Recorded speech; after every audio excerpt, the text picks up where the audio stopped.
Watch. Imagine a mountain so feared even the Native American tribes avoided it.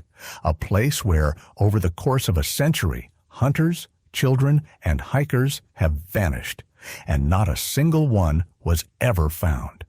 Official reports call them accidents or cases of people who simply walked away. But how do you explain search dogs stopping at the exact same spot, as if hitting an invisible wall?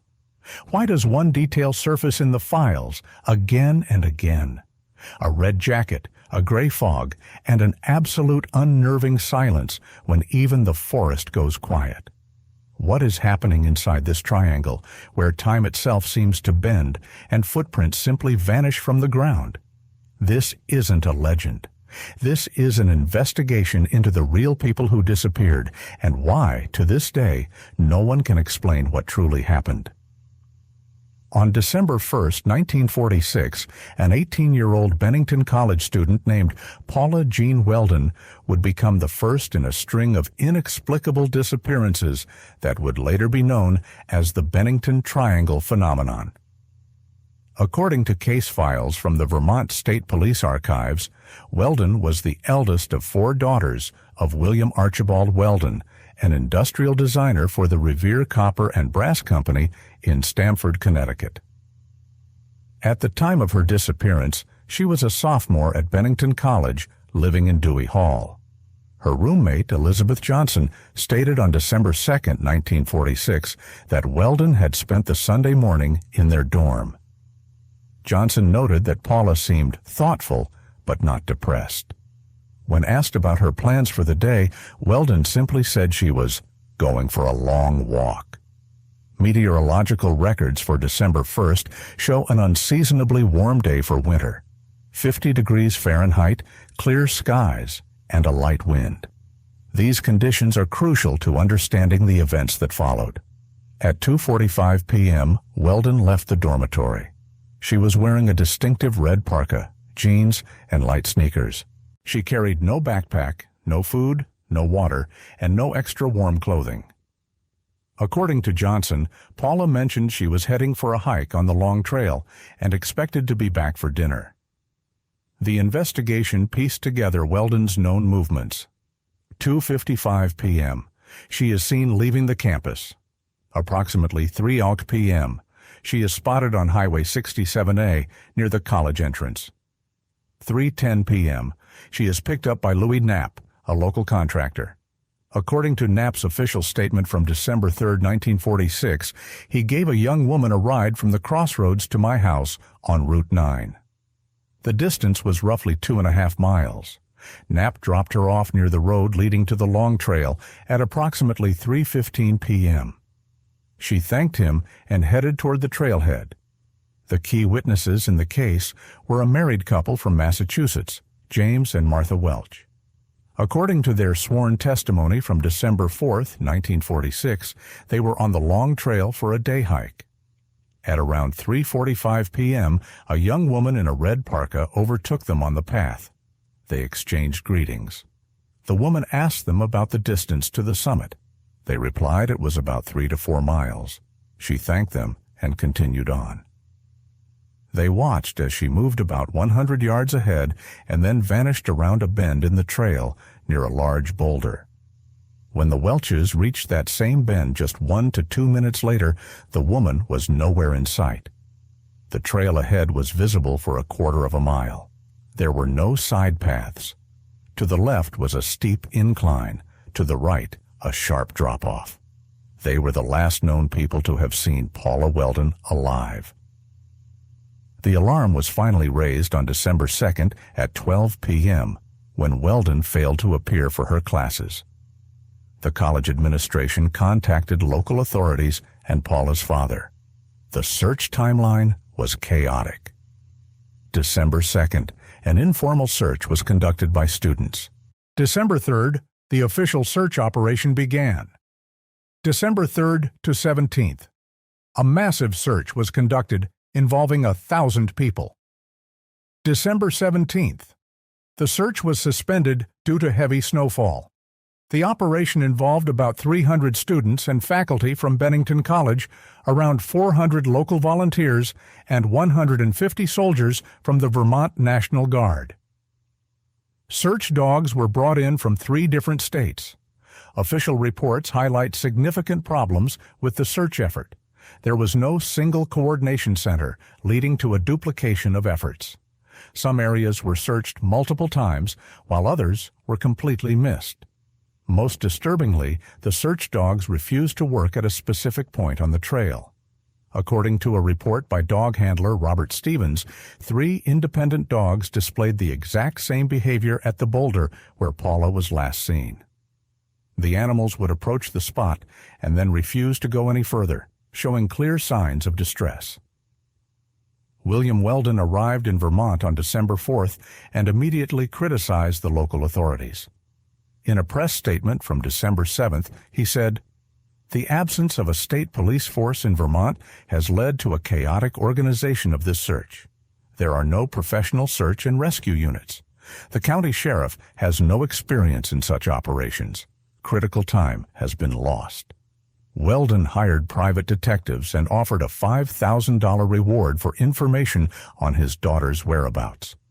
Between December 3rd and December 30th, 72 reports of possible sightings poured in. A train conductor claimed to have seen her on the evening of December 1st. A waitress in Springfield, Massachusetts, identified her from a photograph. A bus driver reported a similar-looking passenger. Upon investigation, every single lead turned out to be false. Witnesses had mixed up the dates or mistaken other women for Welden. On December 17, 1946, due to a severe snowstorm, the active search was called off. By then, an area of over 100 square miles had been covered. The winter of 46 to 47 saw record snowfall with over 120 inches. The search resumed in April of 1947 after the snow melted, but it yielded nothing. No body, no clothing, not a single trace of Paula Welden was ever found in the woods. Her disappearance exposed serious flaws in Vermont's law enforcement system. As a result of public pressure and lobbying from William Welden, the Vermont State Police was created on July 7, 1947.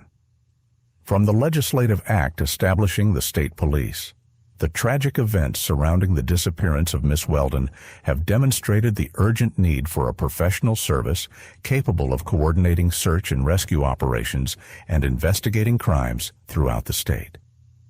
Paula Welden's case remains open to this day.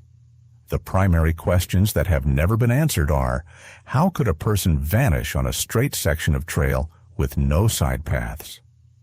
Why did the search dogs refuse to work at that specific point? If we assume it was an accident, where did the body go? Why has not a single item of clothing or personal belonging ever been found? Welden's disappearance was the first in a series of unexplained vanishings in the Glastonbury mountain area. In the following 4 years, 4 more people would disappear within a 10-mile radius of where she went missing under similar circumstances. This series of disappearances would later be called the Bennington Triangle and become one of the most mysterious chapters in New England's criminal history. Glastonbury Mountain, standing 3,748 feet high, is located in the southern part of Vermont's Green Mountains. The summit's coordinates are 42 degrees, 52 minutes, 48 seconds north latitude and 73 degrees, 3 minutes, 36 seconds west longitude. The mountain lies on the border between the towns of Glastonbury and Somerset, both of which were already abandoned by the time of Paula Welden's disappearance. The area is characterized by dense mixed forests, steep slopes with elevation changes of up to 2,000 feet, numerous streams, swampy areas, frequent fogs, sudden weather changes, and magnetic anomalies recorded by the U.S. Geological Survey. According to ethnographic records from the Smithsonian Institution, dated 1885, the native Abenaki tribe avoided the Glastonbury mountain area. Anthropologist James Mooney documented that the tribe calls the mountain the place where the winds collide. Their legends speak of a spirit on the summit that devours people, and informants refuse to go above a certain point on the slope at about 2,000 feet. From the records of missionary Joseph Larin, dated 1844. The Indians speak of a stone on the mountain that opens and swallows a person. They claim that several hunters have disappeared there in different years. The guides categorically refuse to lead white settlers through certain areas. The archives of the Vermont Historical Society hold a map from 1820 with markings in the Abenaki language. A translation done in 1972 revealed designations of dangerous places around Glastonbury Mountain. A total of 7 points were marked, forming an almost perfect circle with a radius of about 10 miles. The first documented disappearance of a white settler in the area dates back to 1836. From the records of Bennington County Sheriff John Hanson, a 34-year-old farmer went missing on October 12th while deer hunting. A search party of 20 men found no trace, and dogs lost his scent at the foot of the mountain. His wife claimed that the day before, her husband spoke of strange lights on the slope.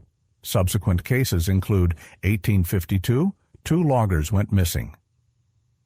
1867, surveyor Thomas Reed disappeared. 1874, schoolteacher Mary Carpenter did not return from the woods. 1889, a family of 3 vanished. In total, the archives record 23 disappearances between 1836 and 1940. Not a single body was ever found. The town of Glastonbury was founded in 1761. Its maximum population was 241 people in 1880. The main occupations of the residents were logging, charcoal production, and small-scale iron ore mining, according to the census report of 1890. The residents of Glastonbury showed an unusually high rate of mortality and mental disorders. In the preceding decades, 8 cases of unexplained deaths and 12 cases of insanity were recorded. By 1920, the population had dwindled to just 7 people. The last family left the town in 1937. The Vermont legislature passed an act to unorganize Glastonbury as an incorporated town on April 1, 1937. From the minutes of the meeting, due to the complete absence of a permanent population and the inability to maintain municipal services, the town of Glastonbury is disorganized. The territory falls under the direct management of the state. A similar fate befell the neighboring town of Somerset, which was disorganized in the same year. Both towns became unincorporated territories, a rare status in New England. From the archives of the Bennington Banner newspaper, issue dated November 15, 1892. A stagecoach from the Vermont Stagecoach Company, traveling from Bennington to Wilmington, disappeared with all its passengers. The coach was last seen at Fay's Tavern, 4 miles from Glastonbury Mountain. On board were the driver, Henry McDowell, and 4 passengers. 3 days later, the horses returned to Bennington without their harnesses. Search parties found the stagecoach in the forest, half a mile from the road. Its doors were open and the luggage was in place. There were no signs of a struggle. The passengers and the driver had vanished without a trace. It remains a mystery how the heavy stagecoach ended up in the woods where there was no road. The Vermont Geological Survey conducted a study of the area in 1912 from the report of Chief Geologist Charles Adams. The rocks of Glastonbury Mountain display an unusual mineral composition with a high content of magnetite. Local magnetic anomalies have been recorded, causing compass needles to deviate by up to 30 degrees. In 3 locations, zones of abnormally low atmospheric pressure were found, which could not be explained by the terrain. Repeat studies in 1934 confirmed the anomalies and revealed additional features. Periodic infrasound vibrations with a frequency of 16 to 18 Hz, local temperature anomalies with differences of up to 15 degrees over a distance of 100 feet, and unexplained radio interference in certain zones. In 1935, Dr. Edward Stevenson from the Vermont State Asylum published a study on the mental health effects of living in the Glastonbury area. The main conclusions from observations between 1920 and 1935 revealed the rate of mental disorders is 3 times higher than the state average.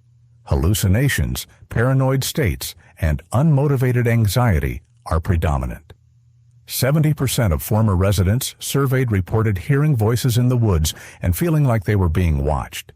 50% experienced unexplained memory lapses. In Vermont folklore, there is a legend of a mysterious hermit who lived on the mountain in the late 19th century. From the book Legends of the Green Mountains by Mary Wilkins, 1908, hunters tell of encounters with a wild man of immense height, covered in hair. He appears and disappears without a trace, leaving behind footprints 18 inches long. Some believe he is the soul of the first person who vanished on the mountain, doomed to wander forever. Reports of the wild man were recorded up until 1942. A total of 19 encounters were documented, including the testimony of forester Robert Carr, who in 1939 discovered inhumanly large barefoot tracks in the snow at an altitude of 3,000 feet. Declassified U.S. Department of Defense documents reveal that secret military exercises were conducted in the Glastonbury mountain area in the autumn of 1942. The operation was codenamed Green Fog. According to a report by Colonel James Wright, the personnel of Company C went missing during a night march on October 4th. 17 men disappeared along a half-mile stretch. Searches with dogs yielded no results. Radio communication was lost in the disappearance zone. The exercises were terminated, and the area was declared off-limits for military operations. The fate of the 17 soldiers remains unknown. Their names are still listed among those missing in action on U.S. territory during peacetime.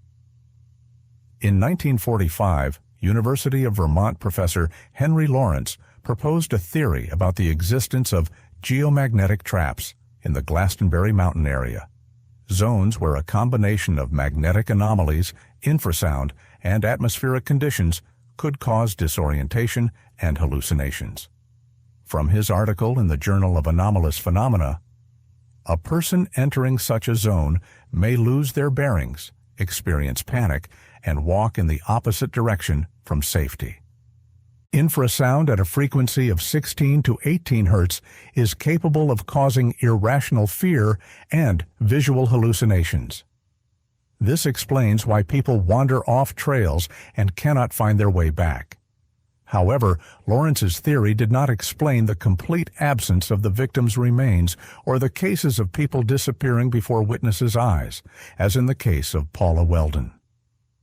By the time of Welden's disappearance in December 1946, Glastonbury Mountain already had a sinister reputation. Locals avoided it, and tourist routes bypassed it. But for a young student from Connecticut, it was just a picturesque peak for a Sunday walk. She was the first, but not the last, victim in a new wave of disappearances that would sweep through the area over the next 4 years. On November 12, 1945, 1 year and 19 days before Paula Welden vanished, 74-year-old Mitty Rivers disappeared under unexplained circumstances in the same area. His case is noteworthy because Rivers was not a casual hiker, but a man who had spent more than 50 years in these woods. His full name, James Rivers, rarely appears in documents. He was known almost exclusively by his nickname, Mitty. He was born in 1871 in Bennington. According to local archive records, his profession was hunter, guide, and logger. He had been a widower since 1932 and lived on a farm on Route 9, 5 miles from Bennington. Despite his age, he was in excellent physical condition. A testimonial from local game warden Frank Carpenter stated, "Mitty knows these woods better than any man alive. He's been leading hunting parties since he was 16. He can find his way in pitch darkness. In 58 years, he's never once gotten lost." On November 9, 1945, Rivers set out on his annual hunting trip with 4 companions.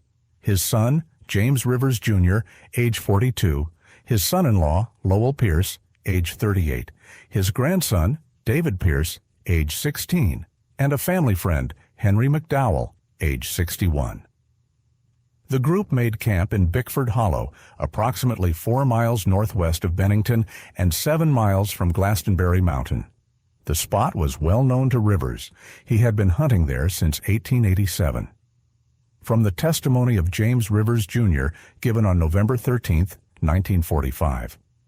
On November 12th, around 2 p.m., we were returning to camp after the morning hunt, walking single file along a familiar trail. My father was at the rear, as usual. He always made sure no one fell behind. At a fork in the path, I turned to signal to my father which way we were going. He wasn't there. We were no more than 75 yards apart. The testimony of Henry McDowell adds to the picture. I was walking second to last, right in front of Mitty. I could hear his steps behind me, no more than 20 yards away. When we stopped for a break at the stream, about a quarter mile from camp, we realized Mitty was gone. We went back down the trail. There were no tracks, as if he had just vanished into thin air. An initial search began immediately by the hunting party. When Rivers had not been found by evening, James Jr. went to Bennington for help. The search timeline, November 13th. The official search began with 75 people. November 14th to 16th. The search expanded to include 300 volunteers. November 17th to 21st. Military personnel from Fort Devens, Massachusetts, were brought in. November 22nd to 28th. The search utilized planes from the National Guard.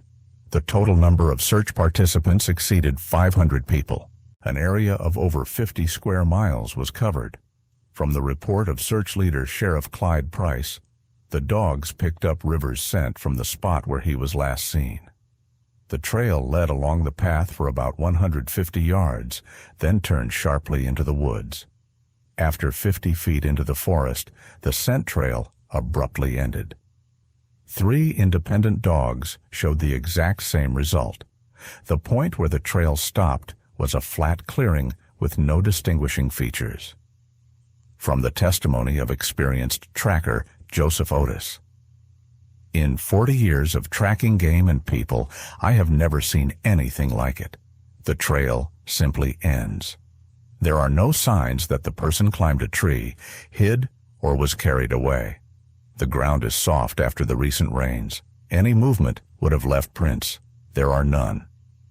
On May 18, 1946, 6 months after the disappearance, a hiker named Paul Jackson found a single .30-30 caliber cartridge on a trail 3 miles from where Rivers had vanished. He also found a handkerchief with the initials MR. An examination confirmed that the cartridge matched the type used by Rivers, and the handkerchief was identified by his daughter. However, the location of the items raised questions. This trail had been thoroughly searched in November, and the items had not been there. The theory of an accident did not stand up to scrutiny. Rivers was an extremely experienced woodsman. The weather was good and visibility was excellent. The area was intimately familiar to him. No body or any remains were ever found. The theory of a deliberate disappearance was also rejected. Rivers had no debts or legal problems. He was devoted to his family, especially his grandchildren.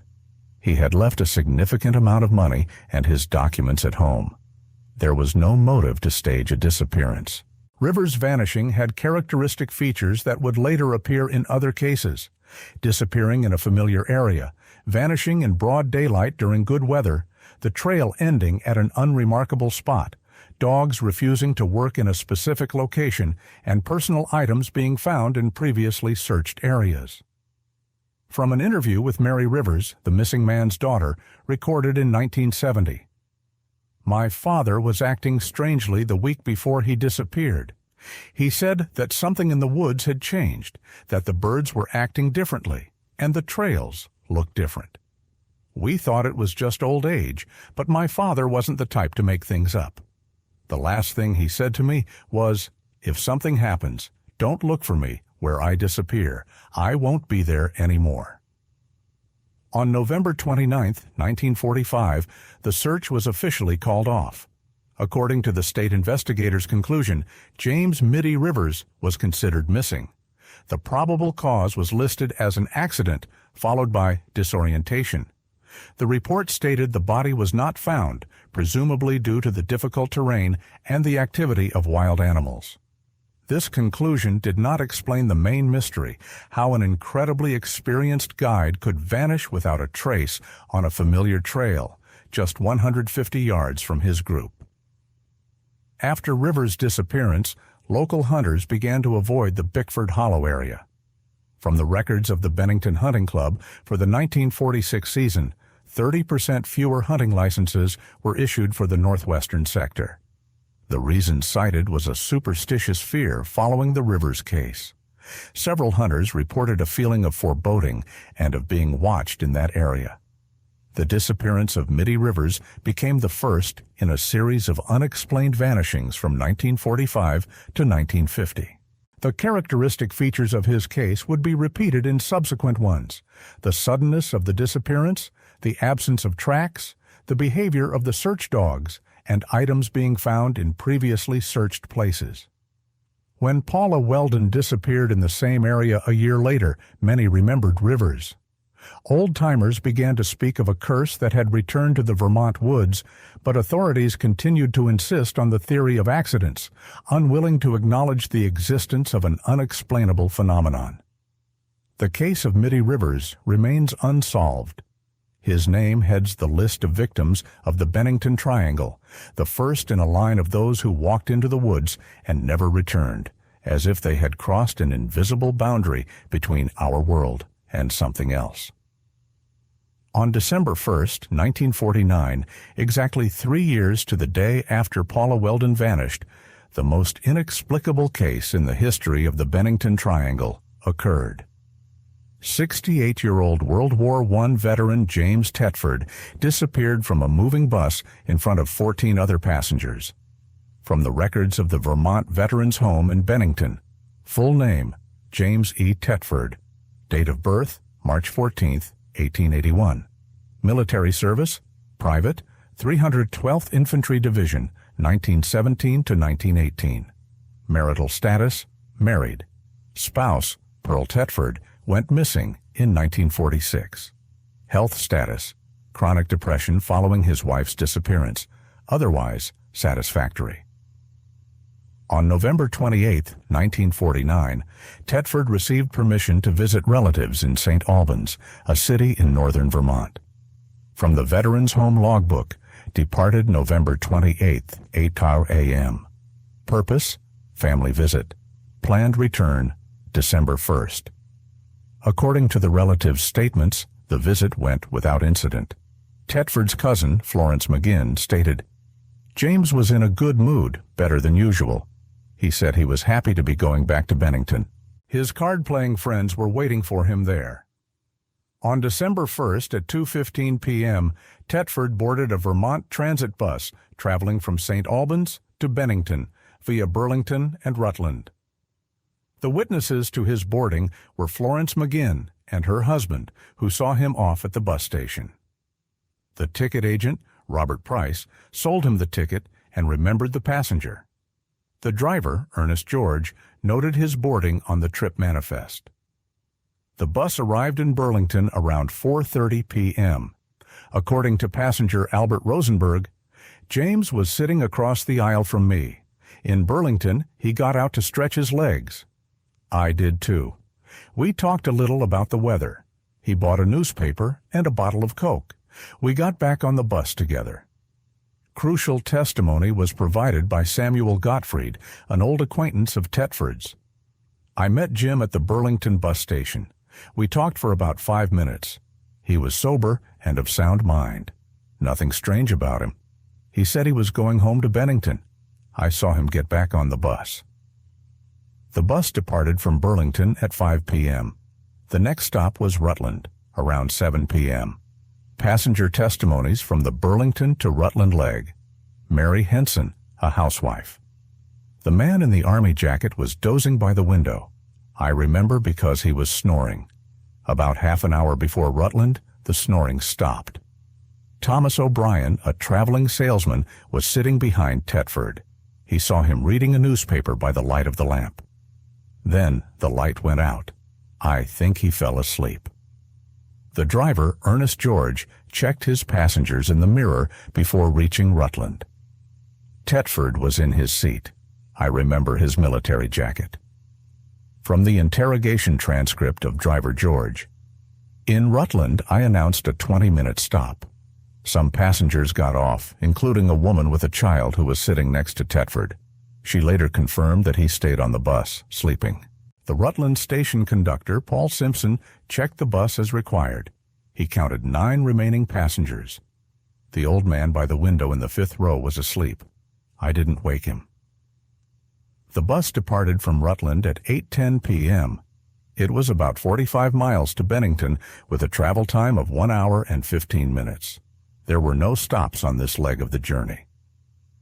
Passenger testimonies about the final stretch are contradictory. Albert Rosenberg. Honestly, I dozed off after Rutland, but I woke up just before Bennington and looked around. Tetford's seat was empty, but I just figured he had moved. Mary Henson was certain she saw his silhouette by the window somewhere around the halfway point, but it was dark. I could have been mistaken. The most categorical testimony came from Richard Green, a student. 10 minutes before Bennington, I got up to walk down the aisle. I clearly remember the old man in the military jacket was sitting in his seat, asleep. The bus arrived at the Bennington bus station at 9:25 p.m. From the driver's report, I announced the final stop and turned on the lights. The passengers began to exit. He noticed that seat 5, where Tetford had been sitting, was empty. On the seat lay his travel bag and a bus schedule open to the St. Albans to Bennington route. The driver and the on-duty manager conducted a thorough inspection. The restroom was checked. It had been locked from the outside for the entire journey from Burlington. The baggage compartment lock had not been tampered with. They checked under all the seats. The emergency exit was sealed, its seal unbroken. James Tetford was not on the bus. The Veterans Home raised the alarm on December 8th when Tetford had not returned for a week. The police began an investigation. The check showed that Tetford had not gotten off at any of the intermediate stops. No one had seen him leave the bus. The bus doors had not opened between Rutland and Bennington. The bus had made no unscheduled stops. All 14 passengers were questioned. Their testimonies differed in details, but agreed on the main point. Tetford was on the bus after Rutland, and no one saw how he disappeared. From the report of Detective Michael O'Connor, I examined Tetford's seat. The upholstery was cold, even though the bus had arrived 15 minutes earlier. For comparison, the adjacent seat, which had been empty for the last hour, retained warmth from the heating. It was as if there had been a source of cold in seat 5. Testimony from the bus station cleaning lady, Dorothy Parker. I was cleaning that bus after midnight. In the crevice of seat 5, I found a strange thing. A scrap of paper with the words, "I cannot return." The handwriting was shaky. I gave it to the police. Forensic analysis confirmed the handwriting belonged to Tetford. The official theories and their refutations. Theory 1, Tetford got off in Rutland and the witnesses mistook another passenger for him. This was refuted by the conductor who had counted the passengers, and Tetford was among them. Theory 2, Tetford had a mental breakdown, hid on the bus, and got off later. This was refuted by the thorough search, which revealed no place where an adult could hide. Theory 3, a conspiracy among the passengers to deceive the authorities. This was refuted by the fact that the passengers did not know each other and had no motive for a conspiracy. The date of the disappearance, December 1st, coincided with the date Paula Welden went missing. The administrator of the Veterans Home noted in a memo, Tetford knew Welden's story. A week before his trip, he told his friends that the girl had found a way out, and soon everyone would know the truth. Perhaps it was the ramblings of a sick man, but in light of what happened, it gives one pause. A month after Tetford's disappearance, the police in Brandon, a town 70 miles north of Bennington, received a strange report. A factory night watchman claimed to have seen a man resembling Tetford acting strangely near the gate, but the man vanished before the police arrived. From the notes of a private detective hired by Tetford's niece. I questioned the staff at all the bus stations between Rutland and Bennington. A mechanic in Arlington swears he saw an old man in a military jacket materialize out of thin air on the side of Route 7 around 10 p.m. on December 1st. But he's afraid to say it officially, doesn't want to be called crazy. The official investigation was closed on February 15, 1950. The conclusion: James E. Tetford is declared missing. The circumstances of his disappearance have not been established. It is most likely that the subject left the bus in Rutland, despite testimony to the contrary. This conclusion ignored a key fact. Tetford's personal belongings remained on the bus. Why would a person getting off the bus voluntarily leave their luggage behind? The case of James Tetford remains the most mysterious in the Bennington Triangle series. To disappear from a moving bus full of people is physically impossible. But the impossible happened on December 1st, 1949, on the highway between Rutland and Bennington. Local residents took note. On October 12, 1950, 8-year-old Paul Jeppson became the youngest victim of the Bennington Triangle. The circumstances of his disappearance added new disturbing details to the growing list of unexplained cases. From the police file: full name, Paul Baxter Jeppson. Date of birth, April 3, 1942. Physical description: height, 4 feet, 8 inches. Weight, 52 pounds. Blonde hair, blue eyes. Distinguishing marks: a scar on his left knee from a bicycle fall. Health status: a mild form of intellectual disability, but physically healthy. The Jeppson family lived on a farm east of Bennington. The father, Carl Jeppson, aged 34, was a handyman. The mother, Lorraine Jeppson, aged 29, was a housewife. He had 3 brothers: Thomas, age 10, Richard, age 6, and David, age 3.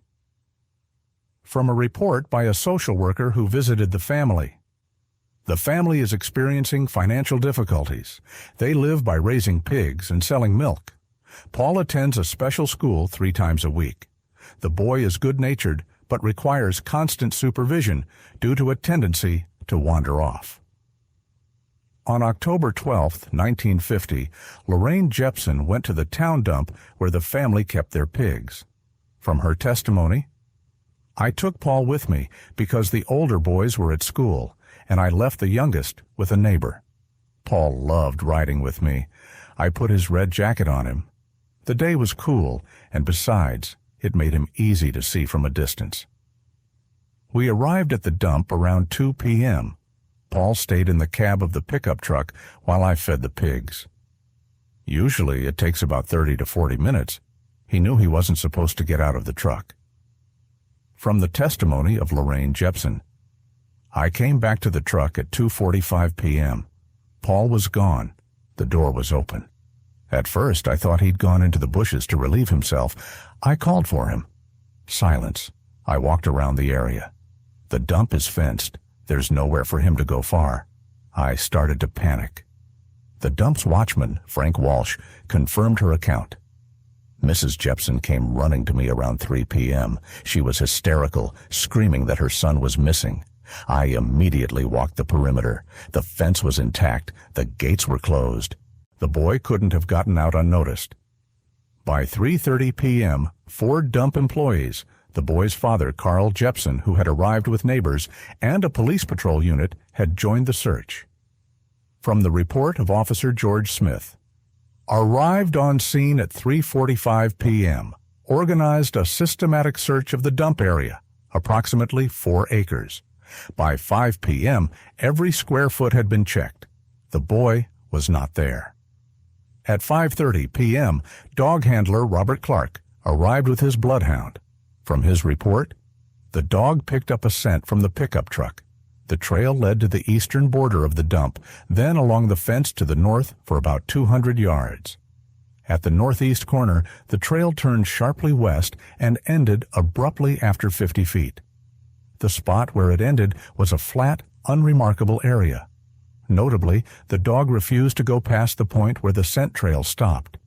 It showed signs of severe distress, tucking its tail and whining. In my 15 years of work, this is the second time I have seen such a reaction. By the morning of October 13th, the search involved 300 volunteers from Bennington and the surrounding areas, a National Guard unit of 50 men, 75 Boy Scouts, and 5 search dogs. The search area covered 10 miles around the dump. Special attention was paid to abandoned wells and mines, ravines and streams, dense thickets, and old buildings. From the testimony of a search participant, teacher Henry Barnes, Carl Jepson was acting unusually. When we were searching north of the dump, he said, "No, the mountain took him there, just like it always wanted." When asked what he meant, he replied, "The boy was always trying to get up there. He said someone was calling him." Jepson later retracted these words, claiming he was not himself with grief. Local historian Elizabeth Turner noted in a letter to the newspaper, "It is striking that Paul Jepson was wearing a red jacket. Paula Welden was also in red." The old-timers remember the Native American legend that the spirit of the mountain takes those who wear the color of blood. Perhaps it was a coincidence, but it makes one think. The police dismissed the superstitious theories, but the fact remained. 2 of the 4 missing people had been wearing red. On October 15th, a tourist from Massachusetts reported seeing a boy resembling Paul in the company of an adult man on Route 9, 8 miles from the dump. From the interrogation transcript, "I saw them around 3 p.m. on October 12th. The boy in the red jacket was walking behind a tall man in dark clothing. The strange thing was, the boy was walking like a sleepwalker, mechanically staring straight ahead. The man never looked back, but the boy followed him as if attached by an invisible string." A massive background check failed to produce any suspects. No one could identify the man described. The official theories were examined. Kidnapping. The boy could not have gone far on his own. However, the area was fenced, there were no strangers present, and the search dog did not pick up any other scents. Accident. The boy could have fallen into a pit or a well, but the area had been meticulously searched and all dangerous spots were checked. Wandering off. The boy had a known tendency to run away, but his limited intellectual capacity made it unlikely he could have planned an escape. From the conclusion of child psychologist Dr. Martin Green, Paul Jepson had an IQ of approximately 70, yet he demonstrated an unusual ability for orientation. His mother reported that he always knew which way was north, even in unfamiliar places. There were also episodes where the boy spoke of a friend in the woods whom no one else had ever seen. In a memo, Detective Charles Morgan noted, "The 4th unexplained disappearance in 5 years within a 10-mile radius. The pattern is obvious. All vanished in broad daylight. The scent trails end for no apparent reason. The dogs exhibit anomalous behavior. There are no remains or clues. I recommend creating a special task force to study this phenomenon." His recommendation was rejected by his superiors as encouraging superstition. On October 27th, a logger named John Dawson reported a discovery 3 miles from the dump, a single shoe, identified as belonging to Paul, and a scrap of red fabric caught on a branch 7 feet off the ground. The location of the find raised questions. This area had been thoroughly searched on October 15th. How did the clues appear there later?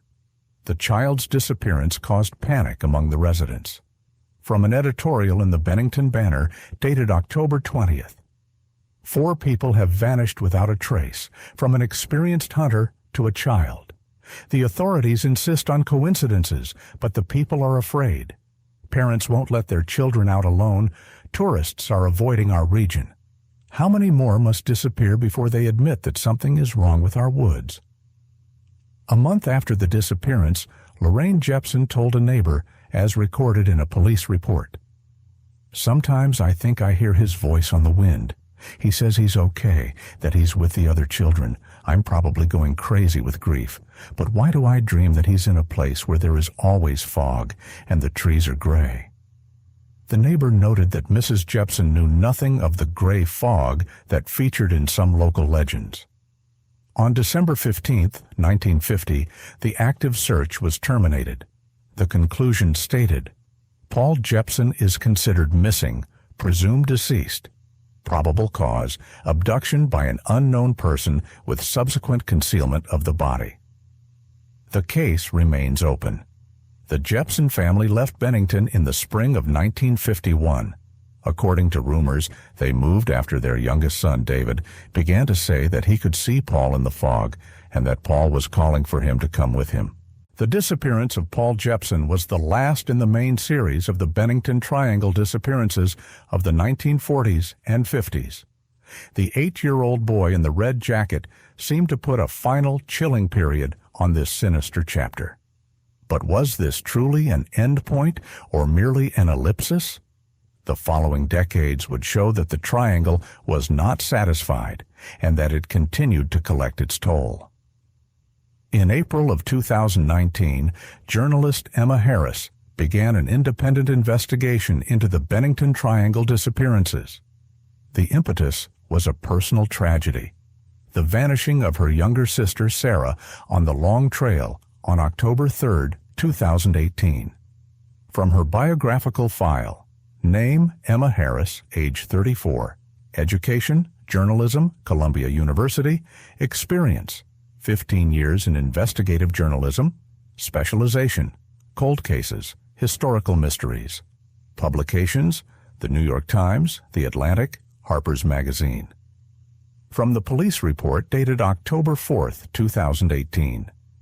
Sarah Jane Harris, 28 years old, went missing during a solo hike on the Long Trail.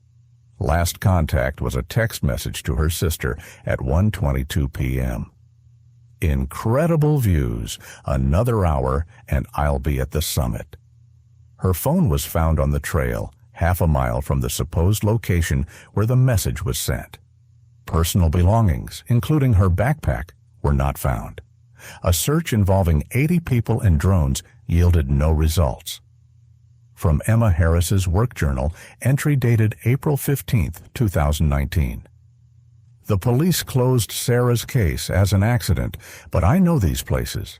We've hiked here since we were kids. Sarah was an experienced hiker. I'm starting my own investigation. The first step is to create a complete map of all the disappearances in the region. Harris used the following sources: the Vermont State Police Archives, official case files, newspaper archives dating back to 1845, church records of missing parishioners, diaries and letters from local residents, military archives and partially declassified databases of missing persons, interviews with old-timers. By August of 2019, Harris had collected data on 237 disappearances in the region over 174 years. From her report, officially, only 23 cases are recognized, but the archives reveal the true scale of the phenomenon. 1845 to 1900, 68 disappearances. 1901 to 1950, 74 disappearances. 1951 to 2000, 59 disappearances. 2001 to 2019, 36 disappearances. The decrease in cases after the 1950s was not because the phenomenon had ceased, but due to a change in classification. Many cases were now being written off as suicides or voluntary departures. Harris created a detailed map using GIS technology. Her main findings were startling. 92% of the disappearances occurred within a 10-mile radius of Glastonbury Mountain. The epicenter was not the summit itself, but a zone on the northeastern slope, at an altitude of 2,000 to 2,500 feet. She identified 7 hot spots with the highest concentration of cases. Point A, the Bend in the Long Trail, 18 cases. Point B, the Bickford Hollow area, 15 cases. Point C, Kelly Stand Road, 12 cases. Point D, Boulder Brook, 11 cases. Point E, the Old Logging Road, 10 cases. Point F, the Glastonbury Lookout Point, 9 cases. Point G, the Abandoned Quarry, 8 cases. These 7 points formed a nearly perfect heptagon around a specific area on the mountain slope. From Harris's analytical report, an analysis of the dates revealed a cyclical pattern. Peaks of activity occurred every 74 years, give or take 3 years. The main spikes were from 1872 to 1878, 1945 to 1950, and 2018 to the present. 80% of the disappearances occurred between May and October, with 30% of all cases happening within the first few days of the month. There was a 60% correlation with the full or new moon, though this was not considered a strong link. The date December first appeared in 4 cases: Welden, Tetford, and 2 unconfirmed cases from the 19th century. The victim profile, according to Harris, was also revealing. Age ranged from 8 to 74, with an average of 32. Gender, 58% male, 42% female. Physical condition, 70% were in good physical shape. Education, a disproportionately high percentage of the victims were well educated. A key detail, 30% had red elements in their clothing. Harris interviewed 43 people whose relatives or acquaintances had gone missing. The testimonies were chillingly similar. Margaret Stone, 87 years old, said, "My uncle disappeared in 1938. The family didn't report it to the police. They were afraid it would be written off as drunkenness. But he was a teetotaler. He just went to get firewood and never came back." Robert Kelly, 91, recalled, "I remember as a child, we were forbidden to go to certain places. The old-timers would say, 'The border is thin there.' They never explained what border, but we understood it was better not to trespass." In July of 2019, Harris discovered a document from 1952 in a private archive. It was a report from a Committee on Anomalous Incidents, secretly created by Vermont authorities after the series of disappearances. The committee, composed of representatives from the police, the university, and the military, concluded that an unexplainable, geographically localized phenomenon existed. It recommended restricting access to the identified dangerous zones, not releasing the information to the general public, and continuing covert monitoring. A dissenting opinion came from physics professor J. Lawrence. The data indicates the possibility of a spatial anomaly. Research using the latest equipment is required. The committee was disbanded in 1953 without explanation. Harris cross-referenced the dates of the disappearances with meteorological and geophysical data. She found statistically significant correlations with geomagnetic storms, a correlation of 0.72, anomalous atmospheric pressure values, a correlation of 0.64, increased solar activity, a correlation of 0.58, seismic activity in the region, a correlation of 0.41. On the days of the disappearances, unusual natural phenomena were often recorded: strange fogs, unexplained sounds, and the anomalous behavior of animals. Besides her sister, Harris documented 8 disappearances since 2010 that had not made it into the official statistics.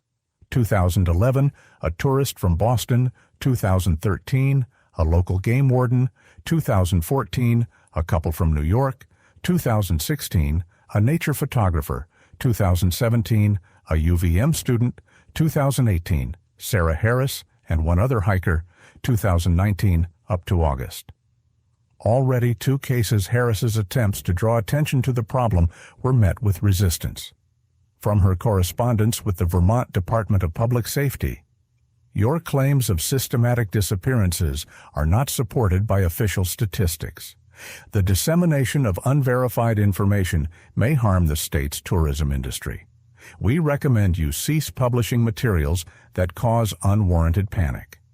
From Harris's journal, entry dated August 15, 2019. I spent the night in a tent at Point A. Around 3 a.m., I woke up to a strange silence, a complete absence of forest sounds. I got out of the tent. The compass was spinning like crazy. The GPS showed I was in 3 different places at once. This lasted for about an hour. Then everything returned to normal. In the morning, I discovered my watch was 47 minutes slow. I checked the camera recording. There's a 47-minute gap, even though I was awake. What happened during those 47 minutes? In September of 2019, Harris published her preliminary findings. The Bennington Triangle is not a myth or a coincidence. It is a real phenomenon with clear geographical and temporal parameters. Over 174 years, at least 237 people have disappeared here. The pattern points to the existence of 7 anomalous zones whose activity follows as yet unknown laws. We are at the beginning of a new cycle of activity. If the trend continues, a sharp increase in disappearances should be expected in the next 3 years. Immediate measures are necessary. Closing the dangerous zones, conducting a scientific investigation of the phenomenon, and providing honest information to the public. Ignoring the problem will lead to new victims. A week after the publication, Emma Harris received numerous letters from people who had lost relatives in the Bennington Triangle. She continued her investigation, not suspecting that she herself would soon become part of the sinister statistics. Of the 237 documented cases of disappearance in the Bennington Triangle, only 11 people ever returned. 9 of them came back within a few hours to 3 days. 2 reappeared after a much longer period. Their testimonies are of particular value in understanding the phenomenon. From an interrogation transcript dated June 18, 1973. Carol Gertz, 19 years old, a student at the University of Vermont, went missing on June 15th during a group hike. She was found on June 17th, 3 miles from the place of her disappearance. Her physical condition: mild dehydration, a weight loss of 2 kilograms, and multiple scratches. Her mental state: disorientation and partial amnesia. From Gertz's testimony: I remember falling behind the group to take a picture of some flowers. When I looked up, there was a strange, gray, dense fog all around. I walked forward, thinking I would catch up with the others.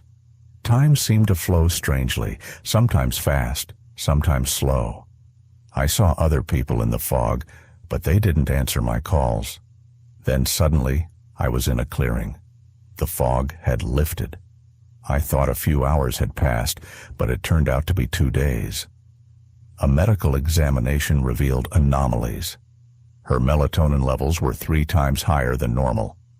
Changes in her hippocampus were consistent with long-term sensory deprivation. There were unexplained traces of radioactive radiation on her clothing, exceeding background levels by 20%. From a search and rescue service report, James Thompson, 34 years old, an experienced hiker, disappeared on August 2, 1987, on a trail on Glastonbury Mountain. He was found on August 3rd in a state of extreme agitation. The circumstances of his discovery were bizarre. A group of hikers saw Thompson appear out of nowhere on the trail. According to them, he seemed to step through an invisible door. Thompson's testimony, recorded in the hospital: I was walking along the trail when I suddenly felt dizzy. The air became thick, like jelly. The next thing I remember, I'm in a place that shouldn't exist. Gray trees, a gray sky, gray ground. But it wasn't gloomy. It was calm. I saw other people there. Some were in old clothing from a past century. They were walking in circles as if in a dream. I tried to speak to them, but they looked right through me.